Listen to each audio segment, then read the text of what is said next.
بالله من الشيطان الرجيم بسم الله الرحمن الرحيم ولله العزة ولرسوله وللمؤمنين ولكن المنافقين لا يعلمون وقال النبي صلى الله عليه وسلم كل أمتي يدخلون الجنة إلا من أبى إلى آخر الحديث बुजुर्गान मोहतरम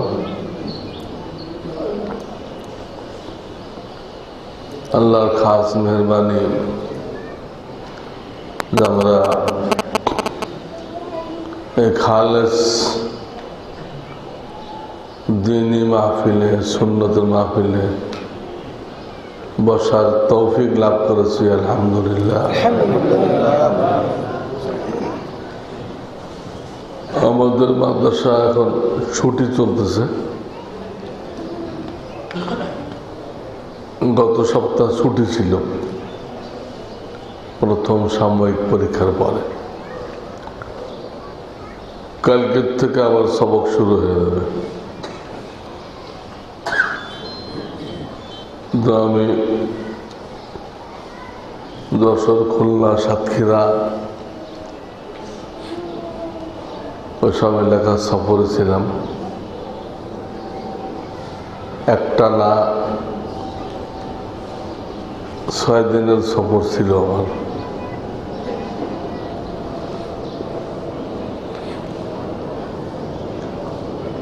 এই জন্য শারীরিক ক্লান্তি তো আছেই। একদিনে কয়েকটা করে প্রোগ্রাম, রাত 12টা 1টায় ঘুমাইতে হয়।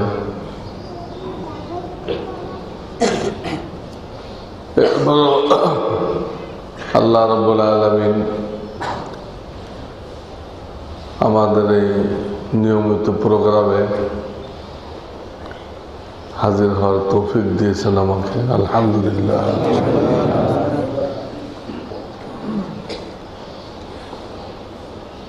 তো এখন আরবিতে সফর মাস চলতেছে,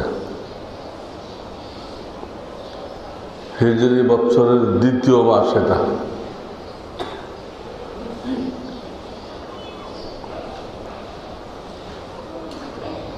এই সফর, আর মানুষ যে সফরে যায় শুনতে তো একরকম, তাই না? সফরে গেছে, লিখতে এক না। সফরে যে যায় ওটা সিন দিয়ে, আর সফর মাস সদ দিয়ে, বুঝছেন না?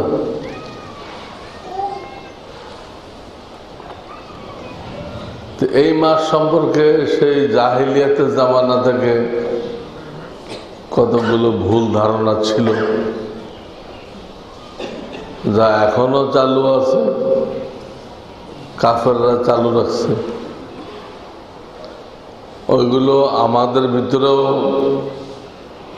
অনুপ্রবেশ করে, অর্থাৎ না জানার কারণে আমরা ওর শিকার হয়ে যাই। তো আলহামদুলিল্লাহ, আমাদের এই মাদ্রাসার মুহাদ্দিস মাওলানা আব্দুল কাইয়ুম গাজীপুরি সাহেব এতক্ষণ এই বিষয়টা ক্লিয়ার করছে যে এই ধরনের কোনো আকীদা যেন আমরা না রাখি, ইমানের পরিপন্থী, ইমানের পরিপন্থী।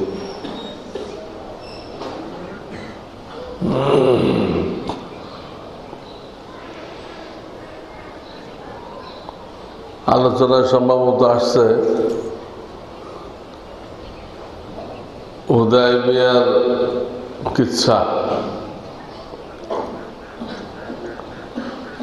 আসলে নবীজি সাল্লাল্লাহু আলাইহি ওয়াসাল্লাম আসছিলেন উমরা করার জন্য। কাফেররা বাধা দিল।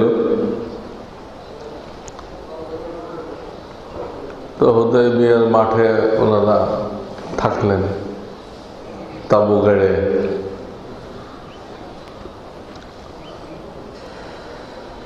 ওই দিন রাত্রে বৃষ্টি হয়েছিল।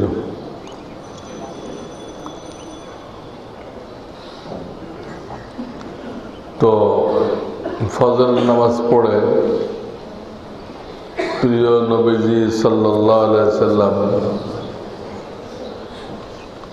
সংক্ষিপ্ত বয়ান রাখলেন। বয়ানে বললেন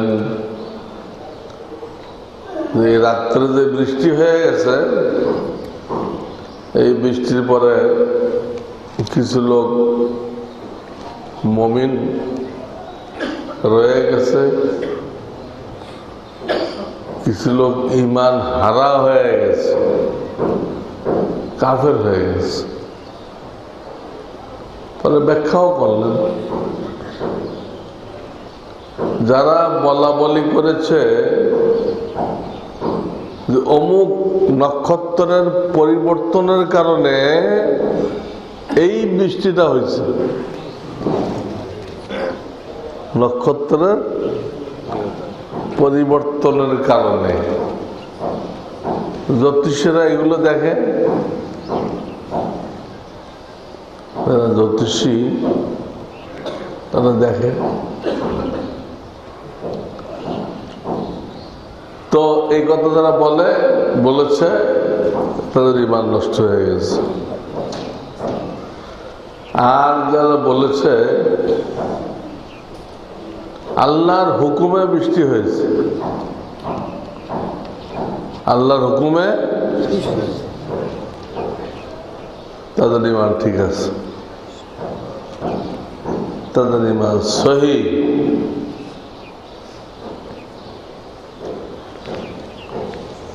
এই হাদিস দ্বারা বোঝা যায় যে এই ধরনের নক্ষত্রের পরিবর্তন, হস্তরেখা, অনেক কিছু আছে যা দেখে মানুষ এক একটা ফয়সালা করে। এগুলো আমাদের মন গড়া। এতটুকু ইসলাম এলাও করছে যে কোনো কিছু দেখে শুভ লক্ষণ নেওয়া, এটা মানা করে নেই। শুভ লক্ষণ নেওয়া এটা মানা করেন নাই। কুলক্ষণ নেওয়া, অশুভ মনে করা, এটা কিন্তু নিষেধ। এখানে দুটা সাইড আছে। ঈমান বিরোধী কোনটা? অশুভ মনে করা। সফরে যাইতেছে সাপ, সফল কামিয়াব হবে না। একটা কানা লোক দেখলো, কি এক পাখি তার মাথার উপর দিয়ে উড়ে গেল, ভুতুম পেশা। তার ঘরের সালে বসে ডাকলো। তো হিন্দুদের দেখা দেখি মুসলমানরাও এগুলো দেখলে অশুভ মনে করে, আর সবাই ভীত হয়ে ভুতুম পেশা রাখছে, তাতে এই বাড়িতে কেউ মারা যাবে। ভুতুম পেশার সাথে মারা যাওয়ার কি গায়েব জানে নাকি? তো এইগুলো অশুভ লক্ষণ দেওয়াটা নাজায়েজ, ঈমান পরিপন্থী। নক্ষত্রের পরিবর্তন, হস্তরেখা, এগুলোর বাস্তব আছে কিনা আল্লাহ জানে। যদি থাকেও তো সেটা ফেরেশতাদের জন্য, সিগন্যাল। আমাদের জন্য এইগুলো নিয়ে গবেষণা করা কুফরি কাজ। আমাদের জন্য এইগুলো নিয়ে গবেষণা করা কি কাজ? কিন্তু কইলাম নক্ষত্রের পরিবর্তন থাকতেও পারে।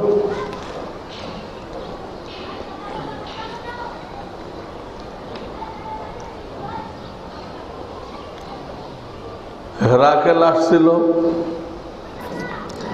বাইতুল মুকাদ্দাসে ইতিকাফ করতে। একদিন সকালে তার চেহারা খুব মলিন, চেহারা একদম ভাঙ্গা। তার উজির নাজিরা বলল, হুজুর এই অবস্থা কেন আপনার?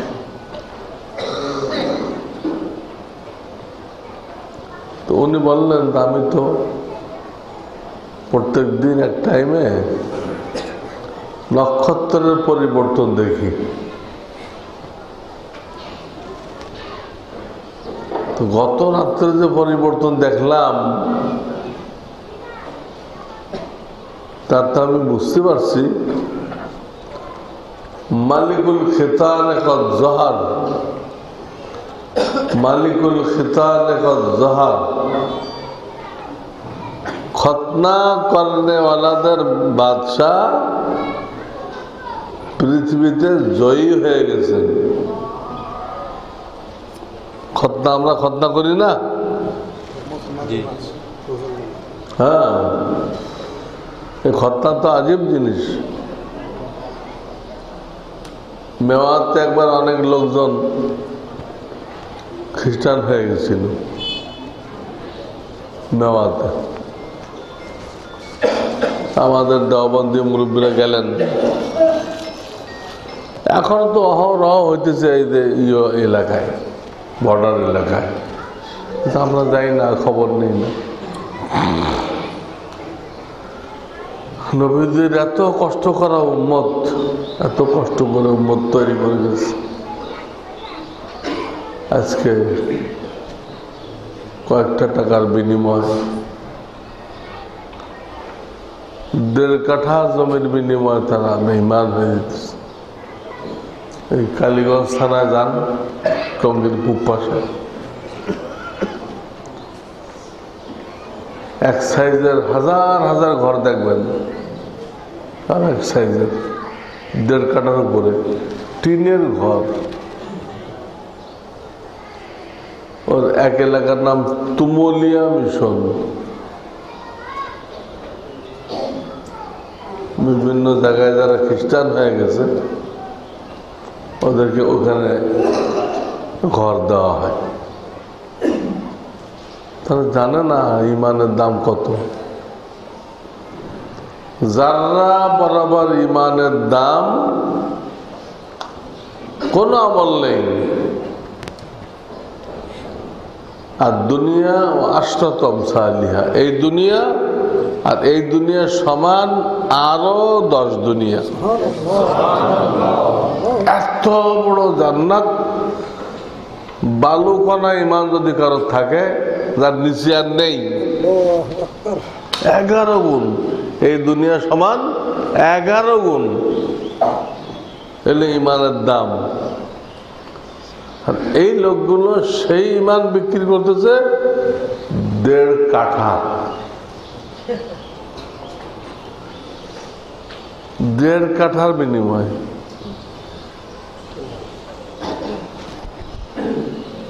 দেখেন কি অবস্থা, অনেক দুঃখের কথা। আল্লাহ ইমান কিভাবে নষ্ট করতেছে। কি ঘটনা বলতেছিলাম? মেওয়াত।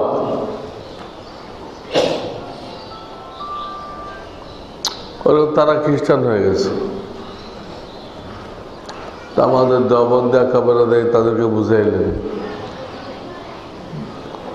বুঝাই হেকমতের সাথে কাজ নিলেন। হেকমতের সাথে বলে, তোমরা যে দাবি করতেছো আমরা খ্রিস্টান হয়ে গেছি, তোমাদের দাবিটা ঠিক না। এই দাবিটা গ্রহণযোগ্য না। বলল কি জন্য?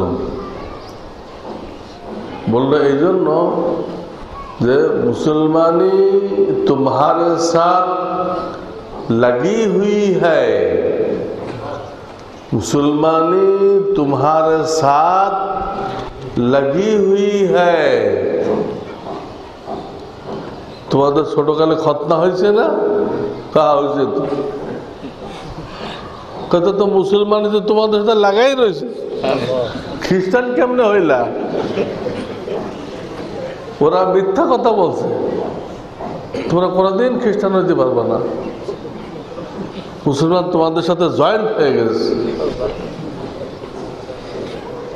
তোরা আরো দিক তাকায় হুজুরে বলে, তাহলে ওরা ধোকা দিচ্ছে আমাদেরকে।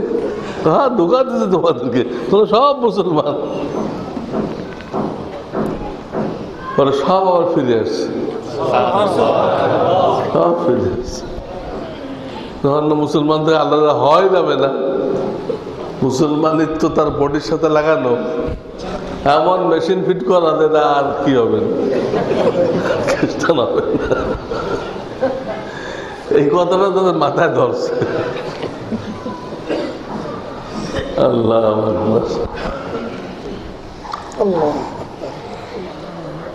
তো এটা করতে গেলে আমাদের কিসা হেরাকেলের কথা বলতেছিলাম। আবার গোড়ার দিক যেতেছি, হেরাকেল থেকে আমি আরেক দিক চলে গেছি না, আবার গুছায় কোন দিক যাচ্ছি? হ্যাঁ, আবার গুছায় হেরাকেলের দিক যাচ্ছি। হেরাকেলের চেহারা একদম মলিন। লোকেরা বললো কি হয়েছে? বললো আমি এরকম নক্ষত্র দেখি প্রত্যেক দিন, এরকম আজকে যে পরিবর্তন দেখলাম তাতে আমি বুঝতে পারলাম খতনা করনে ওয়ালাদের বাদশাহ, তাদের যে নবী, তিনি জয়ী হয়ে গেছে এবং অতি সত্বর, বেশি দিন লাগবে না, আমার পায়ের নিচের মাটি তার আন্ডারে চলে যাবে। এই কথা বলল সে, এই কথা বলল।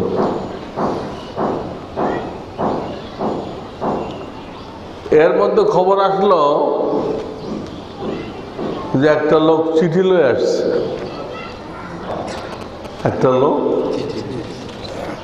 বুখারী শরীফের 6 নম্বর হাদিস, এটা বুখারী শরীফের 6 নম্বর হাদিস, 1-2 করে গুনে আসলে 6 নম্বর। তো তাকে ডাকার আগেই রোম দেশের এই বাদশাহ হেরাকেল, তো দুটোই পরাশক্তি ছিল। ইরানেরটাকে বলতো কিসরা, আর এই রোম শাম এগুলো সব মিলে ওইটাকে বলতো হেরাকেল। ওই লোক বললো আচ্ছা দেখো তো, ওনাকে জিজ্ঞাসা করো। এখনো নিজের কাছে আনে নাই, আগেই বলতে জিজ্ঞেস করো তো ইনি খতনা করা কিনা। জিজ্ঞাসা কহা আমরা তো খতনা করা। আপনার এই ধর্মে যারা সবাই, সবাই এই রিপোর্টটা দিল। রাত্রে স্বপ্ন নক্ষত্র দেখছে, আর সকালে সে খতনা করার চিঠি লয়ে নবীজির পক্ষ থেকে দাওয়াতনামা নিয়ে, ওই যে হুদাইবিয়ার পরে তো মক্কা আল্লাহদের সাথে চুক্তি হয়ে গেল, মক্কা আল্লাহদের সাথে চুক্তি হয়ে গেল আগামী 10 বছরের মধ্যে মক্কা আল্লাহদের সাথে কোনো যুদ্ধ হবে না, কোনো যুদ্ধ হবে না। তারপরে দেখা যাবে। তো মক্কার দিক দিয়ে নবীজি তখন নাকি নিশ্চিন্ত হইলেন, তো ওদের সাথে যুদ্ধ নেই। এখন তিনি কি করলেন, সমানে যত রাজা বাদশাহ আছে সবার কাছে ইসলামের দাওয়াত দিয়ে চিঠি পাঠাইলেন, আসলিম তাসলাম, আসলিম তাসলাম, ইসলাম গ্রহণ করো শান্তিতে থাকো, ইসলাম গ্রহণ করো শান্তিতে থাকো, এই মর্মে চিঠি পাঠাইলেন। ওই চিঠি দেহিয়া কালবি নামে একজন সাহাবী ছিল, উনি গ্রামে থাকতেন, গ্রামে থাকতেন, কিন্তু আল্লাহ তাকে এত সৌন্দর্য দান করছিলেন, উনি রাস্তায় চলার সময় মুখে নেকাব লাগাই দিতেন যাতে কেউ ফিতনায় না পড়ে। এত সৌন্দর্য আল্লাহ তাকে দান করছে। নেকাব তো লাগে মহিলারা, উনি নেকাব লাগাইতেন যাতে কোনো মহিলা ফিতনায় না পড়ে। জিবরাইল আলাইহিস সালাম যে মানুষের সুরতে আসতেন অনেক সময়,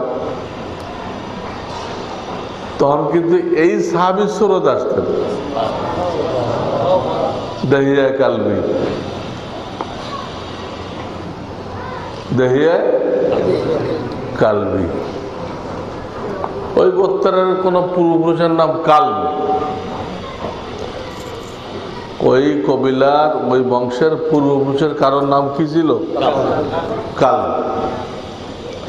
আরবদের আজীব সিস্টেম ছিল, এই ছেলের নাম কালব রাখতো, আসাদ রাখতো, সব নাম রাখতো, জিব রাখতো। কাল মানে কুকুর, আসাদ মানে সিংহ, এগুলো নাম রাখতো। ওইখান থেকে কবিলার নাম হয়ে যেত। কেন এই নাম রাখতো? এরা যখন কারোর সাথে যুদ্ধ করতে যেত তো খবর ছড়াই পড়তো, হ্যাঁ কুকুরের দল আসছে, সিংহার দল আসছে। তো এটা শুনে শত্রুপক্ষের পিলিয়া পিত্তা পানি হয়ে যেত। আসলে মানুষ খবর ছড়াই গেছে কি সিংহার দল আসছে।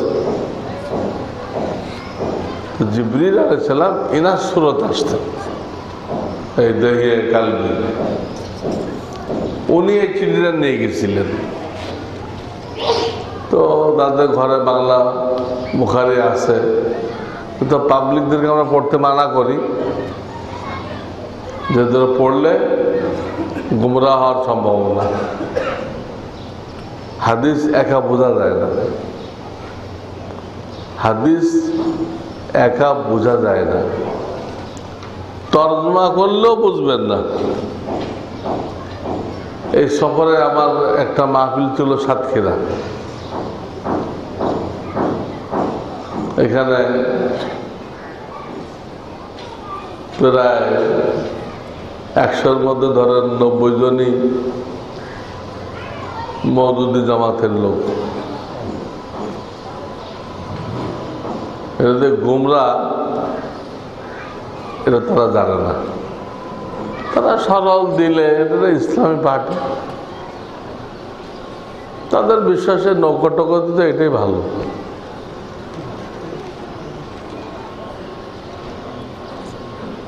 মওদুদি সাহেব কি কুফরি আকীদা, এই দলটা আবার আহলুল হাদিস, এরা আবার ইমাম মানে না। মওদুদি সাহেবের অনুসারী যারা, তারা মাযহাব মানে না। আবার যারা মাযহাব মানে না তারাই সাধারণত এই দলটা করে। নাম দুই, কাজ এক। এবং যত সন্ত্রাসী তৎপরতা আমাদের দেশে হইতেছে, গোড়ায় কিন্তু এই দলটা, গোড়ায় কারা? আহলুল হাদিস। এরা ইহুদিদের হাতের খেলুনা, এই দলটা। তো ওরা বয়ান ছিল,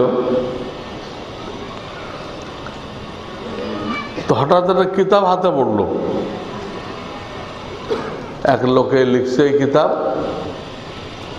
ওই দলের, এর নাম হলো আসাদুল্লাহ গালেব। কি নাম? অনেকে হয়তো নাম শুনছেন, আসাদুল্লাহ গালেব। শাব্দিক অর্থ হল আল্লাহর ওই বাঘ যে সবসময় জয়ী হয়।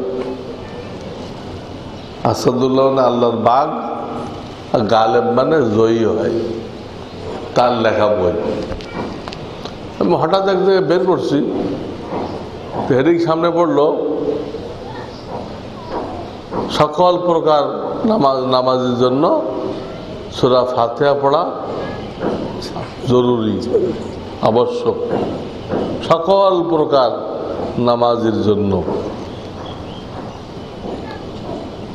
তো আমি দেখলাম দলিল কি দিল, এরকম তো কোনো হাদিস নেই। পরে ৫-৭টা হাদিস আছে, সবগুলো হাদিসে ফাতিহা পড়ার কথা আছে, কিন্তু ওর সাথে একটু বেশি আছে, ফাসায়দান ফামা জাদা, তোমার নামাজ হবে না যদি তুমি সূরা ফাতিহা এবং তারপরে আরো কিছু কোরআন থেকে না পড়ো, অতিরিক্ত কিছু, ফামা জাদা। সবগুলো দলিলে এই কথাটা আছে। তা আমি যারা বয়ান শুনতে আসছে ওদেরকে দিলাম, এখান থেকে ২-৩টা হাদিসের তরজমা পড়েন, আমি পড়বো না। আমি পড়লে শয়তান ধোঁকা দেবে যে এইটুক মানে হুজুর বাড়াই করতেছে, অতিরিক্ত কথাটা ওখানে নেই। সন্দেহ দিতে পারে না, এই সন্দেহ সুযোগ না দিয়ে শ্রোতার আপনি পড়েন, হে দাঁড়াই পড়লো, আর জন্য দিলাম বাকিগুলো আপনি পড়েন, এও পড়লো। বলো কি শুনলেন? কোন দলিলের তরজমার ভিতরে শুধু ফাতিহা আছে না আরো কিছু পড়তে হবে, সূরা মিলাইতে হবে কিনা? তাই তো দা পড়লো ওনারা, কোন শুধু ফাতিহা তো নেই, আরো সূরা মিলাইতে হবে। ওই বইয়ের ৮০ পৃষ্ঠায় আপনারা দেখেন, বইটার নাম হলো সালাতুর রসুল, রসুলের নামাজ। আমি বললাম তাহলে উনি শিরোনামে ফাতিহা পড়া জরুরি এটা লিখলেন কেন? কোন দলিল তো শুধু ফাতিহার ব্যাপারে আনতে পারে নাই, সব দলিল আছে ফাতিহাও পড়তে হবে, সূরাও মিলাইতে হবে।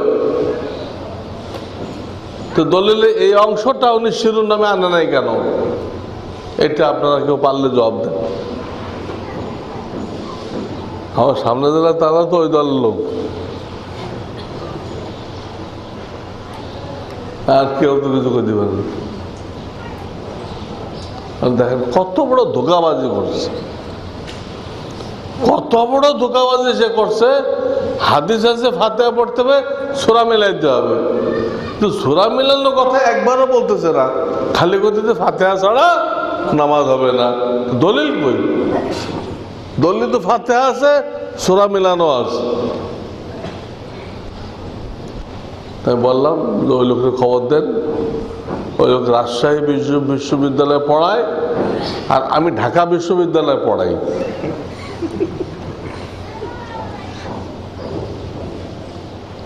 ওনাকে খবর দেন, আমাকেও খবর দেন, আপনাদের সামনে আমি তাকে প্রশ্ন করব যে এই বইয়ের মধ্যে কোথায় কোথায় সে ধোঁকাবাজি করছে, জালিয়াতি করছে। হাদিস একরকম, শিরোনাম দিছে আর একরকম। আমি এগুলো আপনাদের সামনে প্রশ্ন করব,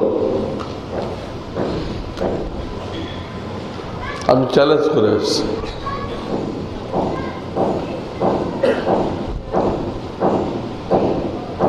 অথচ এই হইল মনে করেন বাংলাদেশে আহলে হাদিসদের সবচেয়ে বড় আলেম, আর তার ধোঁকাবাজি। এই কথাটা এই জন্য আসছে যে হাদিস শুধু পড়লে বোঝা যায় না, তো উস্তাদের কাছে পড়তে হবে। আপনাদের ঘরে বুখারী থাকলে দেখতে পারেন এই ঘটনা আছে কিনা, কিন্তু আপনি বুখারী শরীফ পড়তে যাবেন না।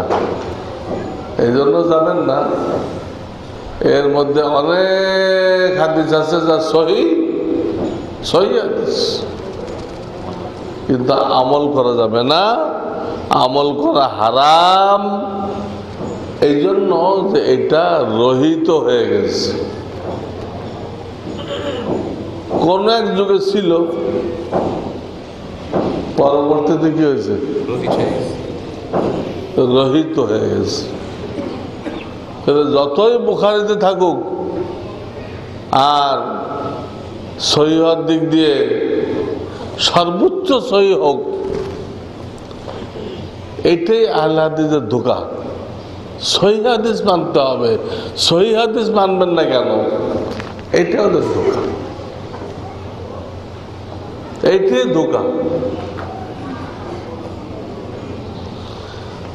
সহিহ হাদিস নয়, সহিহ সুন্নত মানতে হবে, সহিহ সুন্নত মানতে হবে।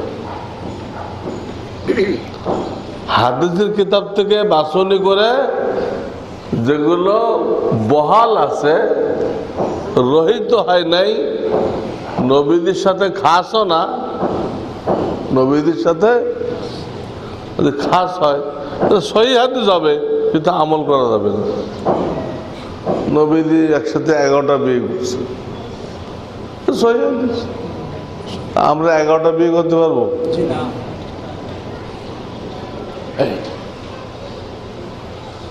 এই জন্য আহলে হাদিসের এইটা দাবিটা, সহিহ হাদিস মানবেন না কেন? এটা গলত। সহিহ কথা হলো সহিহ সুন্নত কি করতে হবে? মানতে হবে। সহিহ সুন্নত গুলো হাদিসের কিতাব থেকে আলাদা করা হয়েছে, আলাদা করে বিভিন্ন কিতাব লেখা হয়েছে। যেমন আমাদের ইমাম সাহেব লিখছে আসারুস সুনান, আসারুস সুনান এই নামে একটা হাদিসের কিতাব ইমাম আবু ইউসুফ লিখছেন। এই নামে একটা হাদিসের কিতাব ইমাম মুহাম্মদ সাহেব লিখছেন। ইমাম সব সুনান, হাদিস সুন্নতের বহু বচন সুনান। এই জন্য আমাদের নাম আহলে সুন্নাহ, আহলে হাদিস।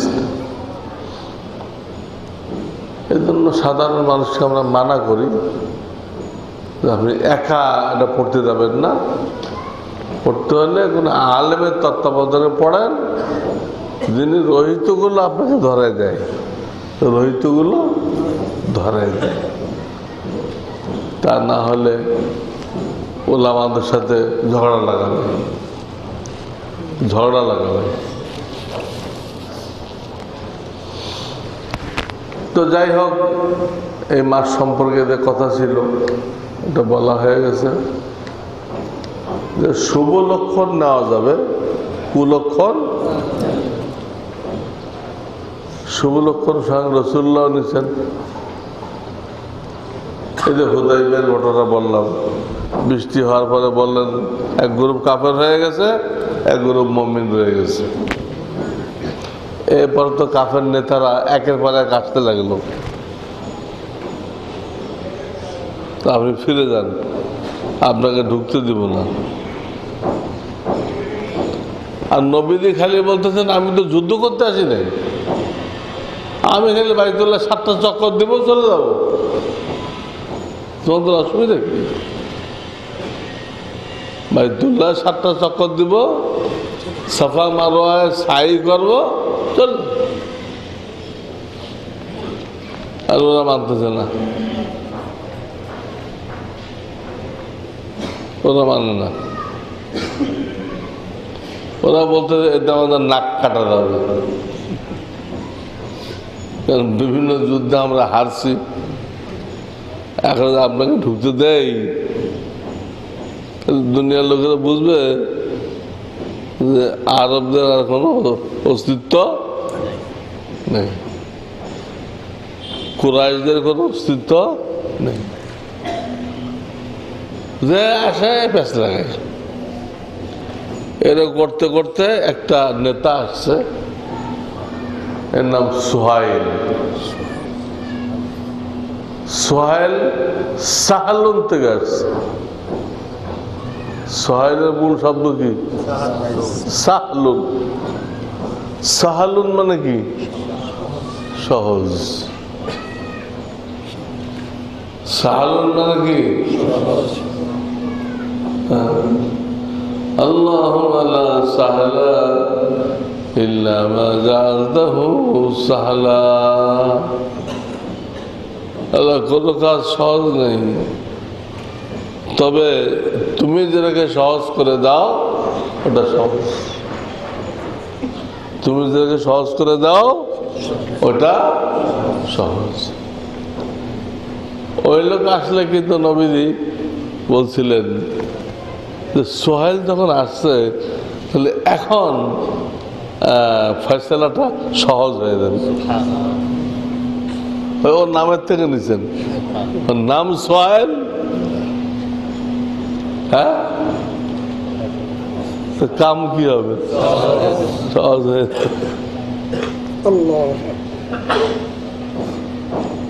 আমাদের মোহতারাম প্রফেসর হামিদুর রহমান সাহেব, উনি ওনার নাতির নাম রাখছে মুসাআব।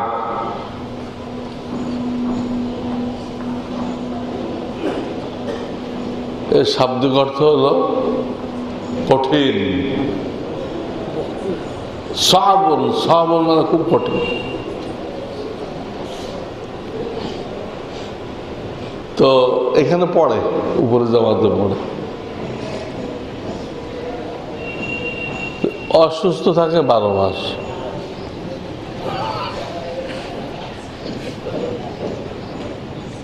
আমরা বললাম যে নাম তো ভালো,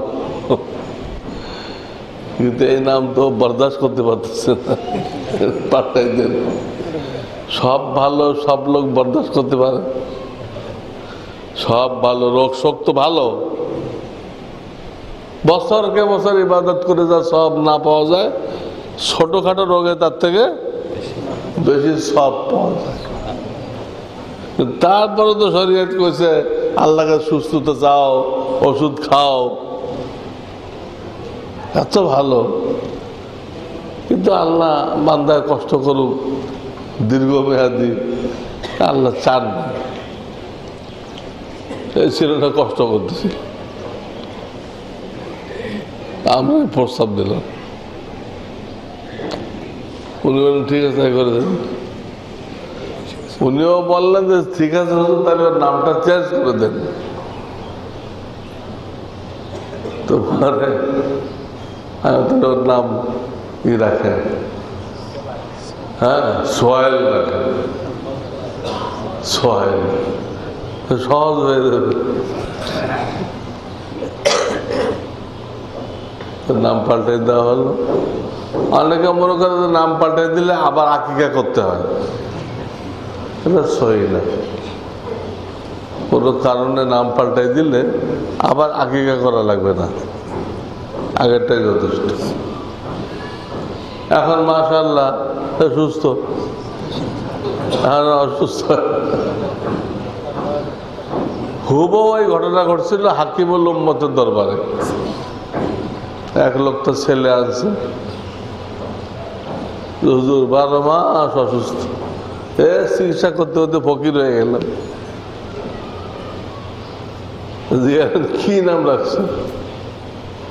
বললো কালিমুল্লাহ। কালিমুল্লাহ নাম রাখছে। মুসা কালিমুল্লাহ বলা হয় না? আল্লাহর সাথে কথা বলতে কালিমুল্লাহ। কালিমুল্লাহ কালমুন থেকে আসছে। তার অর্থ হলো শরীরে জখম হয়ে যায় না, শরীরে কি হয়? জখম। বিভিন্ন কারণে হয় জখম। তো এই তার নামের অর্থ। হাকিমুল উম্মত থানভী বললেন যে এক কাজ করো, এর নামটা চেঞ্জ করে দাও, এর নাম দাও সালিমুল্লাহ। কালিমুল্লাহর জায়গায় সালিমুল্লাহ। সালিম মানে সুস্থ, সালিম মানে কি? সুস্থ।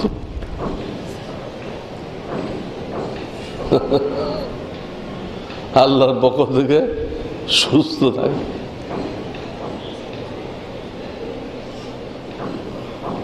আল্লাহ আকবার। গোড়ায় কি ছিল? হুজুরে নেক ফালি নিলেন। গোড়া মনে করতে হবে, যদি আমি বলতে বলতে আর একদিক চলে যাই, কিন্তু কথাটা কোত্থেকে চালু হয়েছে। সোহাইল আসলো, হুজুর বলেন এখন সহজ হয়ে যায়। ঠিক এ আসার পরে একটু আলোচনা করে ফটাফট লেখা হয়ে গেল। 10 বছরের চুক্তিনামা কি হয়ে গেল? লেখা হয়ে গেল। খালি 2-1 জায়গায় একটু ঘাটাঘাটি করলো। ওরা মোহাম্মদ রসুল্লাহ মানলো না, মোহাম্মদ আবদুল্লাহ লেখেন। রসুল্লাহ স্বীকার করি, তা আপনার সাথে বিরোধ কি? সেটা আপনাকে আরো স্বাগতম জানিয়ে নিয়ে যাওয়া দরকার। এক জায়গায় কাটেন। আরটা লেখা ছিল বিসমিল্লাহির রহমানির রহিম। আলীকে দিয়ে খসড়া তৈরি করা। রহমান আল্লাহর এই নামটা আমরা জানি না। হ্যাঁ, এই রহমান কে? আমার রহমান। রহমান কে আমরা চিনি না। কাজে জাহেলিয়াতে মানে আগেদার লেখা হয়তো, হ্যাঁ, বিস্মিকা আল্লাহুম্মা এটুকু লেখেন, বিস্মিকা আল্লাহ। তো নবীজি হয়তো আলীকে কাটতে বললেন, আলী এগুলো কেটে দাও। উনি তো আমি কাটতে পারবো না। ওরা মানুক আর না মানুক, আপনি আল্লাহ রসুল, আমি কাটবো কেন? হয়তো তো চলে হবে না। উনি কাটতে রাজি হননি। পরের নবীজি অন্য সাহাবীকে দিয়ে, হ্যাঁ, হুজুর তো লিখতে পারতেন না, উম্মি ছিলেন, অন্য সাহাবীকে দিয়ে ওরা কাটাই দিলেন। মুহাম্মদ রাসূলুল্লাহ কাটায় কি দিলেন?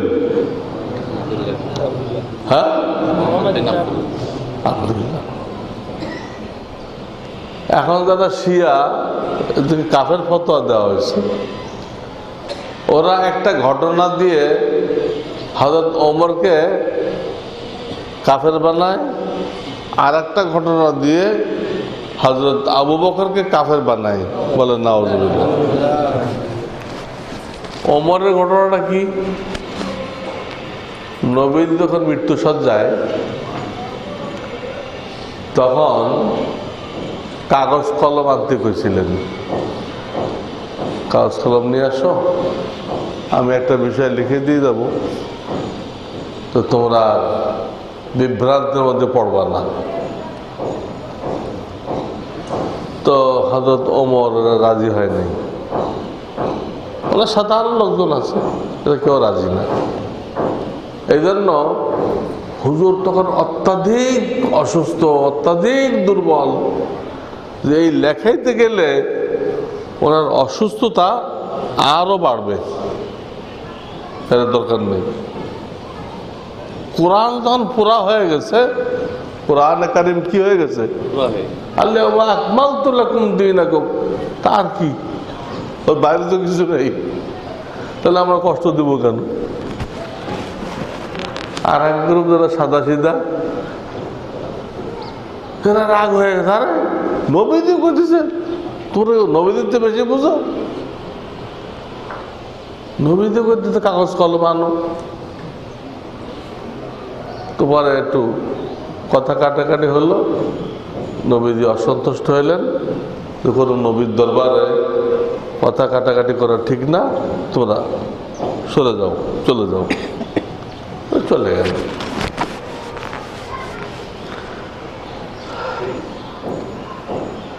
এই হাদিসের ব্যাখ্যায় শিয়ারা বলে, এই যে নবীদের কথা ওমর মানল না, শিয়া মানে পার্টি, তো ইরানের শিয়ারা কার পার্টি? ওরা দাবি করে আমরা আলীর পার্টি।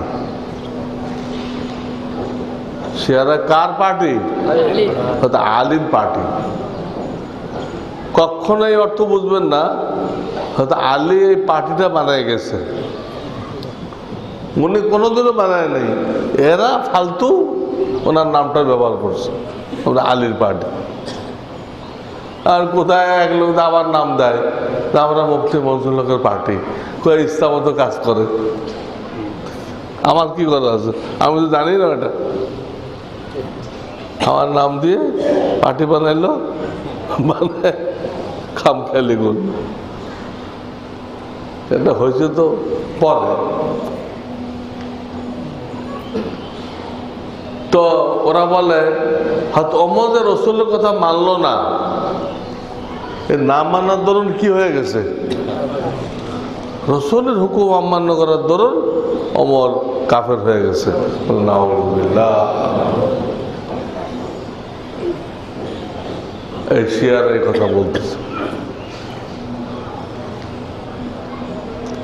তা আমরা এর জবাবে বলি, রসুলের কথা না মানলেই অমনি কাফের হয়ে যায়,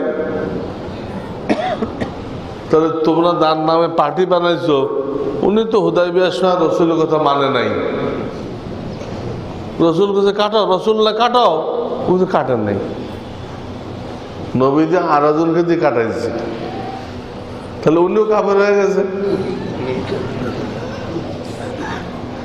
কিছু করি না। আরে না মানার মধ্যে তো অনেক সময় কি থাকে, বিশেষ কোনো হেকমত থাকে, বিশেষ হেকমত থাকে। আমি একবার শুনেছিলাম আপনাদেরকে, হাত আলীকে হুজুর পাঠাই দিয়ে এক লোকরে পরে কতল করে আসো, জিনা করছে, সাক্ষী কায়েম হয়ে গেছে। আলী গেছে সেখানে, যে দেখে ও কুয়ার মধ্যে প্রচন্ড গরম পড়ছে, তো নিজেকে পানির মধ্যে ভিজে ভিজাই রাখছে, উঠে আসো, আমি উঠতে তো পারি না, তুমি হাত বাড়াও, ওই লোক তুমি হাত বাড়াও। হ্যাঁ, আলী হাত বাড়াই দিচ্ছে। আলী তো বহুত বড় বাহাদুর মানুষ, ছোটখাটো, কিন্তু তার মোকাবেলার দুনিয়ায় কেউ টিকতো না, এত বড়। হ্যাঁ, আরবিতে বলে হায়দার, বাহাদুর। উনি তুললেন, তো তখন সে বস্ত্রহীন ছিল, কাপড় পরা ছিল না। তো ঘটনা চক্করে জানে না যে কাপড় ছাড়া, আগে তো জানবো কেমনে, পানির মধ্যে তো উঠাইতে যে নজর পড়ে গেছে, দেখে যে তার এটা নেই, তার নামে যেটা অভিযোগ সেই জিনিসটাই তার নেই। তাহলে সে জিনা করলো কেমনে, আর কারাই সাক্ষী দিল?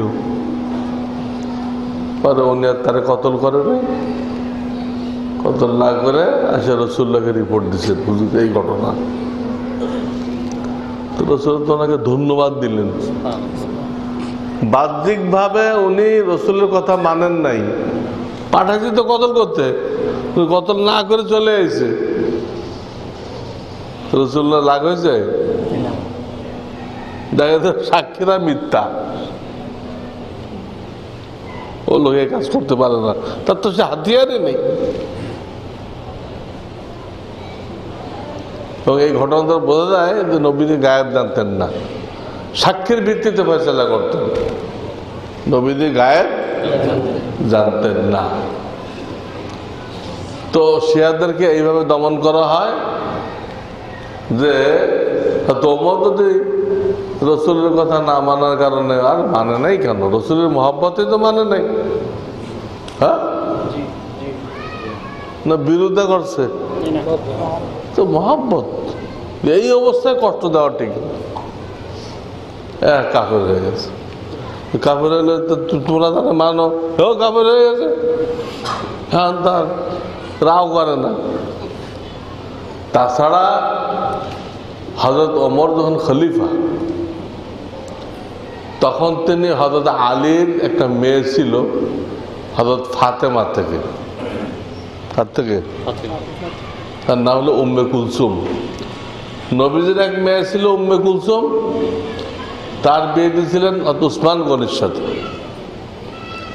আর ফাতেমার এক মেয়ে ছিল, তার নামও কি ওমরে ফারুক। আহলে বাইতের মধ্যে দাখিল হওয়ার জন্য, আহলে বাইত রসুলের পরিবারে দাখিল হওয়ার জন্য ওই মেয়েটাকে বিয়ে করার প্রস্তাব দিয়েছিলেন। ওনার দিনদারি সম্পর্কে কার আপত্তি? আপত্তি থাকতেই পারে না। এই জন্য হয়তো আলী বিলকুল একমত ছিলেন।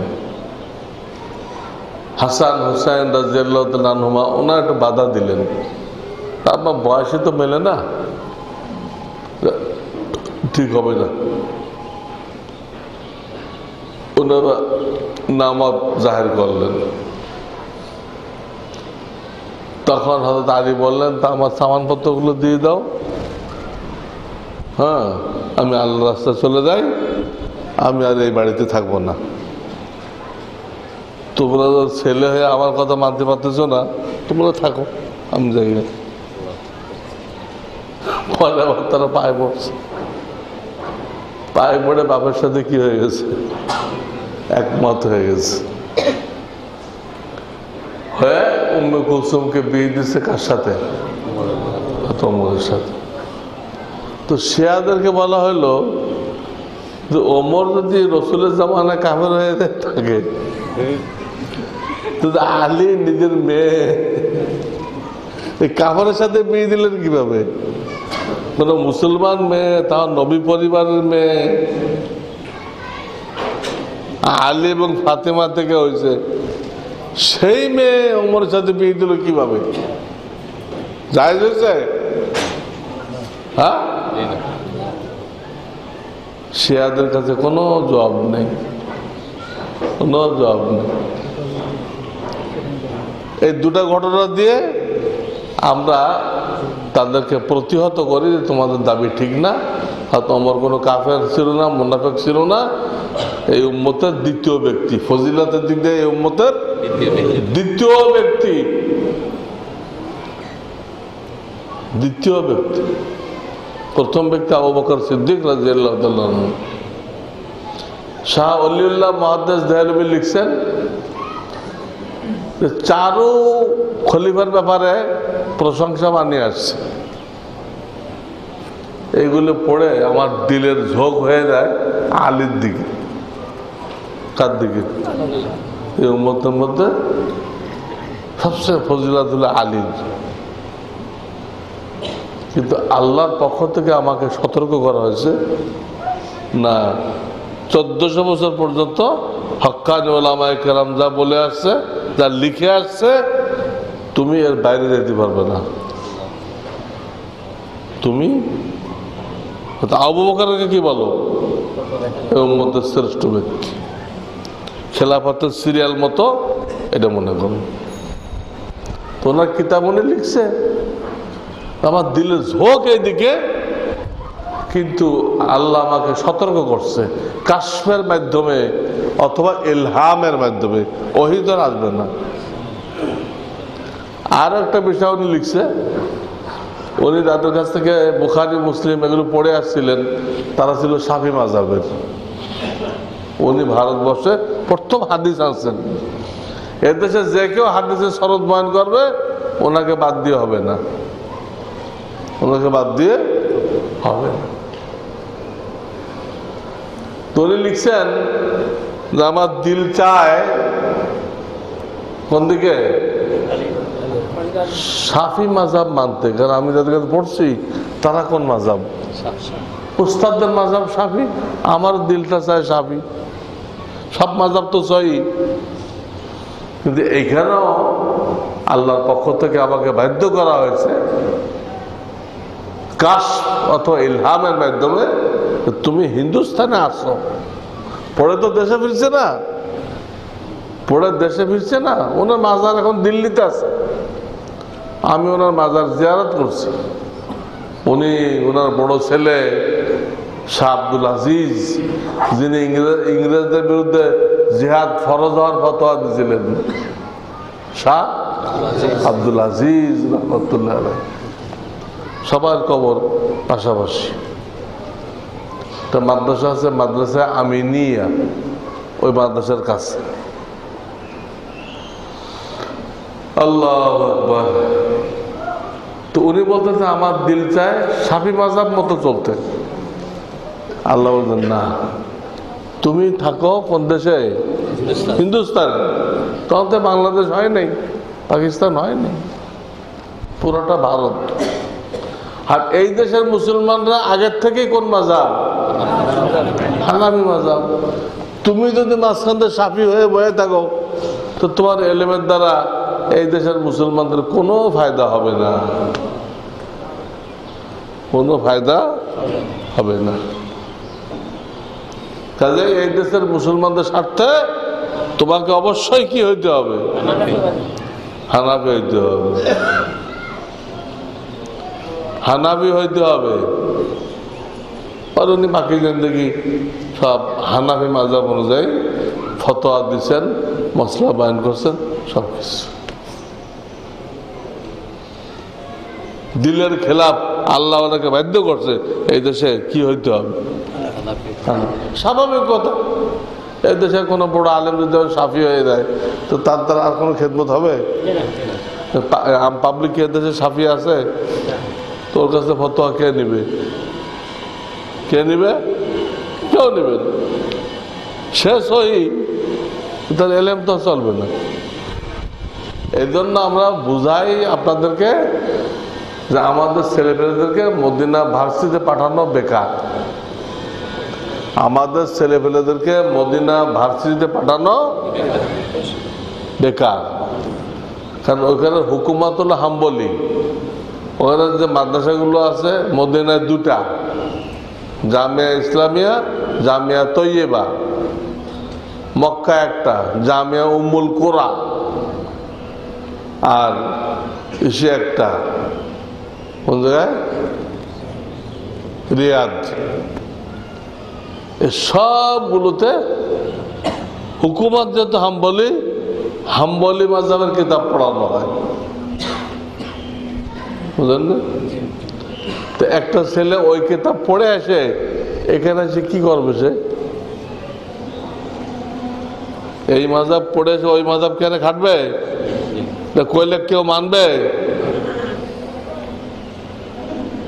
ওই মাযহাবে লেখা আছে যে উটের পেশাব পাক, উটের পেশাব খাওয়া যাবে। আট্রসি নাকি খায়, ওই মাযহাব কিনা আল্লাহ জানে। হাম্বলি মাযহাবে লেখা আছে, বুঝলেন না? তো আপনার না বুঝতে মনে করে আরে আল্লাহু আকবার, মদিনাতে পড়ে গেছে। এইরকম আলেম তো হয় না, কিন্তু বুঝতেছেন না কি পড়ে এসে, আপনার মাযহাব পড়ে এসে না আর এক মাযহাব পড়ে এসে। এরা এই দেশে এসে এই সমস্ত হাম্বলি মাযহাবের কথা বলে আর পাবলিকের মধ্যে মারামারি লেগে দেয়, পাবলিক দুই দল হয়ে যায়। এতদিন বাপদাদা বললে এটা, আমাদের দেশে আলেমরা কইতে এটা, এলো কি কয়, কিছু ওর পক্ষে চলে যায়, কিছু বিরোধী হয়ে যায়। এই যে মুসলমানদের বিভেদ সৃষ্টি হয় কেন? এই না বোঝার কারণে, না বোঝার কারণে এটা হয়। তো বলতেছিলাম এত বড় আলেম শাহ ওলিউল্লাহ মুহাদ্দিস দেহলভী, উনি বুখারীর ব্যাখ্যাও লিখছেন, তাকে পর্যন্ত বাধ্য করা হয়েছে হানাফি হওয়ার জন্য। আর সেখানে কিছু লোক আহলুল হাদিস নাম দিয়ে আজকে আমাদের ভাইদেরকে গোমরা করতেছে, মাযহাব মানলে বেঈমান হয়ে যেতে হয়, মাযহাব মানলে। আবার হানাফিদের নামাজ হয় না, হানাফিদের নামাজ হয় না, কথা। চারও মাযহাবের লোকেরা মিল মহব্বতে আছে, সবাই সবাইকে সহি বলতেছে, সবাই সবাইকে সহি বলতেছে। এই গ্রুপটা সহি বলতেছে না, তাহলে বোঝা গেল এটা ভিন্ন জিনিস। কাদের তৈরি? মেড ইন কি এটা? আহলুল হাদিসটা মেড ইন ব্রিটিশ। আমাদেরকে কাফের বলতেছে, আমরা কাফের হলে আর তিন মাযহাবও তো বলতো কাফের, যাচ্ছে না? তো তারা তো কাফের বলে না, আমরাও তাদেরকে বলি। মাঝখান একটা কথা রয়ে গেছে, নবীজি কি লেখাইতে চাইছিলেন? ওনারা দোয়াত কলম কেউ আনতে চাইলো, কেউ আনতে চাইলো না, পরে আপনাদের খটকা হবে, এটা তো হুজুর করলো না। কি লেখাইতে চাইছিল পরে একটা মাথা আসবে না আপনার? শিয়ারা কইছে যে ওনার পরে, নবীজির পরে আলী খলিফা হবে, অন্য কেউ হইতে পারবে না, এই কথাটা লেখাইতে চাইছিল। এটা বুঝতে পেরে ওমর আগের থেকে বেরোতেছে, এটা লিখলে অসুবিধা আছে। কাদের দাবি? শিয়াদের দাবি। কিন্তু এই হাদিসটা বুখারী শরীফ, কোন সরাতে ব্যাখ্যাতে এটা লেখে নাই, সবাই লিখছে যে আবু বকর সিদ্দিকের খেলাফত লিখতে চেয়েছিলেন। খেলাফত লিখতে চাইলে এটা ঠিক আছে, খলিফা কি হবে, কিন্তু সেটা আলীর না, কার? আবু বকর সিদ্দিকের। যার প্রমাণ হলো ছোট ইমামত তিনি কারে দিয়ে রাখছেন? ছোট ইমামত মানে মসজিদের ইমামত কারে দিয়ে রাখছেন? আর কাউকে তো দেয় নেই। তোর মধ্যে কি ইঙ্গিত নেই? তো বড় ইমামত কে পাবে? বড় ইমামতি কে পাবে? ওখানে ইঙ্গিত নেই। অথচ আবু বকরকে যখন দেয়, অনেকে কিন্তু হুজুরকে অন্যরকম পরামর্শ দিচ্ছে, উনি নরম মানুষ, এই সেই, কাঁদতে কাঁদতে বেহুশ হয়ে যাবে, অনেক কথা বলছে, সব ধমকে ভাগাই দিতে। ভাগো, আমরা আল্লাহর পক্ষ থেকে বলতেছি। ঈশার সময়, বুধবার ঈশার সময় নবীজি অসুস্থ হয়ে গেছিলেন, 3 বার উঠতে চেষ্টা করছেন, 3 বার বেহুশ হয়ে গেছেন। তখন আর হবে না, মসজিদে যাওয়া হবে না, অন্য কাউকে দায়িত্ব দিতে হবে। তখন দায়িত্ব দিলেন কারে? এইটা কেউ কেউ নিষেধ করছে যে উনি তো পারবে না, নরম মানুষ, রাগ হয়ে গেছেন। আমি আল্লাহর পক্ষ থেকে বলতেছি, আর তোমরা উল্টা বছরা দিচ্ছ। আবু বকর বড় হবে, ওইখানে ইঙ্গিত হয়ে গেছে। এছাড়া বুখারী শরীফ 2য় খণ্ডে হুজুরের একটা মৌখিক হাদিস আছে, ক্লিয়ার। বুখারী শরীফ 2য় খণ্ডে ইয়াবাল্লাহু ওয়াল মুমিনুনা ইল্লা আবা বকরিন, আমার মৃত্যুর পরে তাম মুসলমানেরাও অস্বীকার করবে, আল্লাহও অস্বীকার করবে, কিন্তু একমাত্র আবু বকরকে খলিফা হিসেবে মানবে। বুঝলেন না? আমার মৃত্যুর পরে অন্য যার নামই বলা হোক না কেন, এটা মুসলমানরাও মানবে না, আল্লাহও মানবে না, ইল্লা কিন্তু ক্লিয়ার। খলিফা কে? প্রথম খলিফা কে? আবু বকর। ওই ইমামতির দ্বারা বোঝা যায়, এটার দ্বারা বোঝা যায়। 3 নম্বর একটা হাদিস আছে মা আয়েশা থেকে। মা আয়েশাকে বলছিলেন, আয়েশা, আমার মনে চাইতেছিল তোমার আব্বাকে দেখায়, উনি আমার পরে খলিফা হবে, ওনাকে আমি লেখাই দিয়ে দেই। আয়েশাকে বললেন, কত দেখান তাহলে। পরে চিন্তা করলাম এটা দরকার নেই, এটা অন্য কেউ হইতে চাইলেও পারবে না, এটা আল্লাহর ফয়সালা, তোমার আব্বাই হবে। আমার মনে চাইতেছিল লেখাই দিয়ে দেয়, যাতে আপোষের ইখতিলাফ না হয়। তো পরে এই জন্য লেখাইলাম না যে আর কারো হওয়ার সুযোগ নেই, আর কারো হওয়ার সুযোগ নেই। তো 2টা মৌখিক হাদিস হলো, আর একটা আমল কার্যত, 3টা জিনিস দ্বারা প্রমাণ কি আরো আছে। এই যে মসজিদের চারিপাশে ছোট ছোট দরজা ছিল, ওই দরজা দিয়ে তারা জামাতে আসতো। মসজিদের সাথে সাথে বাসা, সবার ঘরের মধ্যে ছোট্টটা ছিল, শুধু জামাতে আসতো। হুজুর মৃত্যুর আগে সব বন্ধ করে দিতে, কারো কোনো দরজা থাকতে পারবে না, ইল্লা আবু বকর। আবু বকরটা বন্ধ করার নেই কেন? ওনার তো বারবার আসতে হবে মসজিদে, বিভিন্ন ফয়সালা দিতে হবে। উনি মেন গেট দিয়ে আসতে গেলে তো অনেক ঘোরা হয়ে যায়, ওনাটা বন্ধ করেন না। বুঝলেন? এক মহিলা আসলো, কিছু আবেদন নিবেদন করলো, হুজুর তারা দিয়ে দিলেন। মহিলা দিয়েছিল, হুজুর আবার যদি ভবিষ্যতে আশা পড়ে আমার, আর আপনাকে না পাই, আমি কার কাছে চাবো?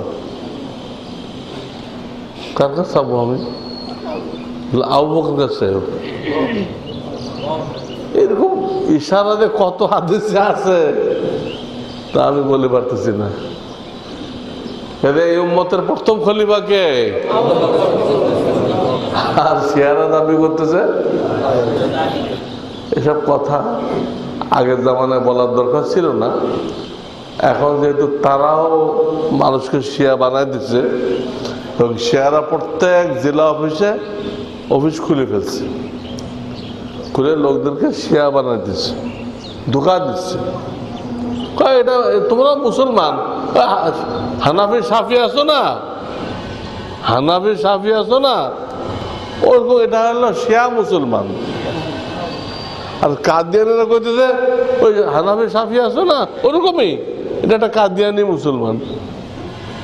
তো কাদিয়ানি মুসলমান হয় কেমনে? কাদিয়ানি মানে তো কাফের, তো তা মুসলমান হয় কেমনে? শিয়া মানে কাফের, তা মুসলমান হয় কিভাবে? এতে এসব ধোঁকা শুরু হয়ে গেছে, যে কোনো সময় আপনাদের কানে আসবে। তো হঠাৎ আপনারা হতভম্ব হয়ে যাবেন যে এই সব কথা তো শুনি নাই, কি এগুলো? কিছু কিছু জানা থাকলে অন্তত বাতিলের জবাব দেওয়া, বাতিল থেকে বাঁচা কি হবে, সহজ। ঠিক না?